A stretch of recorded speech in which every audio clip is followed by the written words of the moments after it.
الدراما في الأصل حينما تغيب يغيب المشروع السياسي، وحينما تعلو الدراما يعلو المشروع السياسي.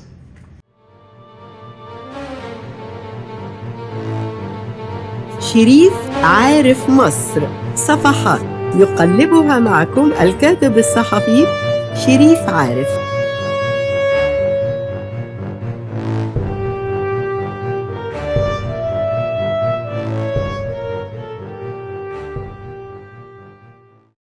شريف عارف. بسم الله الرحمن الرحيم. اولا اسمحوا لي ان اعرب عن كل سعادتي ان انا كل ما باجي في هذا المكان بلاقي فكره جديده وبلاقي كلام جديد يصنف في العمل السياسي انه كلام نخبوي، انما انا متاكد ان النخبه حينما تصنع بشكل جيد، وتصنع يعني لا احد يصنعها، يعني حينما تصنع نفسها بشكل جيد يكون ايضا الفعل الشعبوي فعل جيد.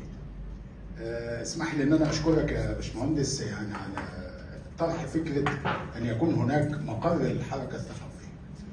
وانا في رايي ان العمل السياسي هو عمل ثقافي بالدرجه الاولى، لان ثقافه الشعوب ترجمتها هو العمل السياسي.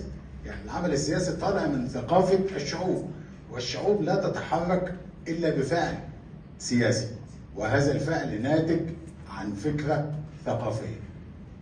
انا مش عايز اقول بعد اللي قاله ايمن وبعد اللي قالته سلوى هانم، بس انا عايز اتوقف امام حاجه مهمه جدا، وهي ان الدراما مشروع قومي.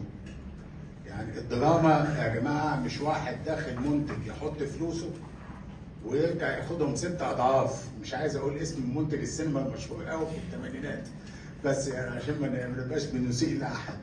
انما الدراما في الاصل حينما تغيب يغيب المشروع السياسي، وحينما تعلو الدراما يعلو المشروع السياسي. ده معناها ايه؟ ان الدولة المصرية مسؤولة مسؤولية مباشرة عن انتاج هذه الدراما، وبلا تدخل الدولة. وهنا تدخل لا يعني الوصاية ولا يعني فرض ولا يعني المراقبة الأمنية ولا يعني إلى آخره، ولكن يعني أنك تقدم منتجا للشعب المصري. ما جيش الدراما تختلف عن الصحة والتعليم. أنا ما ينفعش أقوم الصبح مثلا في التعليم يقدر يقول لك أنا قدمت مثلا علمت القرية الفلانية أو عملت مشروع لمكافحة محو الأمية. ممكن بتاع الصحة يقول لك أنا عالجت كام مليون واحد من فيروس سي. إنما بتاع الدراما ما تقولش أنا أنفقت كام، لسبب بسيط: اللي أنت بتنفقه ده هو المفروض يؤثر في الشعب المصري. فالدراما يا جماعة ما تحسبش على أنها عمل تجاري. أيضا في نقطة مهمة كان بيتحدث فيها الأستاذ أيمن من شوية، وهي فكرة أصل العمودين الرئيسيين في العملية الدرامية. العمود الرئيسي في العمل الدرامي هو المخرج وليس الكاتب. بالمناسبة المخرج هو الذي يختار الكاتب وليس الكاتب هو الذي يختار المخرج، لأن الأصل في الشيء مدير العمل. أنا ماليش دعوة باللي بيحصل دلوقتي. مدير العمل هو المخرج، هو المسؤول عن كل شيء، بدليل حينما يضعف أي منطق في العملية الكتابية يلام المخرج ما يلامش الكاتب، لأن هو اللي سمح إنها تمر بهذا الشكل. اللي حصل عندنا إيه ببساطة؟ إحنا عندنا دلوقتي على مدى اللي إحنا يعني قعدنا نستشهد بيه، ورأفت الهجان وجمعة الشوال، كل ده كلام جميل قوي. إنما لو فضلنا نتكلم بهذا الأسلوب إحنا مش هنوصل لحاجة. لا، إحنا نشوف إحنا واقفين فين، لأن في حاجة لفظ أكاديمي يا باشمهندس اسمه السياق الزمني. السياق الزمني اللي بنتكلم فيه ده غير السياق الزمني بتاع اللي احنا فيه خالص، والادوات غير الادوات. النهارده ناس بتنتج بالموبايل دراما وبيصنع دراما كامله، وفي مهرجانات سينمائيه للموبايل. فما تقص اللي كان بيعمله اسماعيل عبد الحافظ واسامه انور عكاشه من 40 سنه، واللي كان بيعمله انور وجدي لما عمل ثروه مليون جنيه من السينما، باللي بيحصل النهارده. اللي بيحصل النهارده حاجه مختلفه تماما. فهنا بتكلم في عمودين اساسيين في عمليه الدراما، الاول هو المخرج، الثاني هو كاتب العمل. وهنا في مشكله اساسيه بتحصل، ان في حاجه جريمه انا بعتبرها جريمه بتحصل على مدى السنوات القليله الماضيه، وهي فكره ورشه الكتابه. ورشه الكتابه دي بالظبط انا في رايي عامله زي الطفل اللي بلا نسب، ما تعرفش ابوه مين. واحد واخد حته من هنا، والتاني واخد حته من هنا، والتالت واخد حته من هنا، قعدوا مع بعض بيشربوا شاي وقهوه وسجارتين حلوين زي الفل، طلعوا منتج كتابي. طبعا ده كلام مفزع. اولا ده يغيب حقوق الملكيه الفكريه، يعني ما تعرفش ده مين اللي مؤلف الحته دي، ومين اللي اضاف المشهد ده، ومين اللي حذف ده. بيحصل ايه؟ بعد كده بيروح للمخرج. المخرج بيعمل ايه بقى؟ بياخد العمل ويقعد مع الورشه اللي هي كل واحد جاي من ناحيه، بيتفقوا على مين اللي هيؤدي العمل. فيبدا المخرج يقول انا عايز فلان الفلاني، وساعات الممثل هو اللي يختار المخرج ويختار الكاتب، وبالتالي كل واحد بيدخل بالفرقه بتاعته. انا داخل خش برجالتك يا فرج، المخرج داخل برجالته، الفنان يقول لك انا ما بدخلش الا قدام فلانه، انا وهي نجحنا قبل كده في عمل مهم، فبالتالي العمل اللي جاي لازم نشتغلوا مع بعض. بدليل حتى في الميديا يقول لك السنه الجايه ان شاء الله هتقدموا لنا ايه مع بعض. طبعا ده كلام عبثي.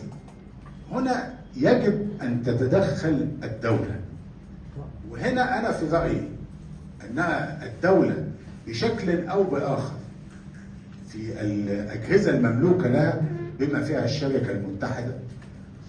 هذه الشركه اسست من اموال الشعب المصري، وبالتالي كل عمل يجب ان تقدمه هذه الشركه هو لخدمه الشعب المصري، ولخدمه القضيه المصريه، ولخدمه الدوله المصريه. كلام واضح وصريح. ايضا فكره عوده ماسبيرو، انا مع عوده ماسبيرو، بس على راي ام كلثوم عمر اللي راح ما هيرجع تاني. النهارده بقى نشتغل بشكل محترم. احنا الواقع بتاعنا ايه؟ انت تقدر تنتج 10 افلام تلفزيونيه زي اللي كان بيعملها ممدوح الليثي في السنه الواحده؟ في الوقت الحالي ما تقدرش. تقدر تجيب، مش هقول لك تجيب الممثلين وتجيب العمل وتجيب اسامه انور عكاشه او تجيب وحيد حامد والى اخره.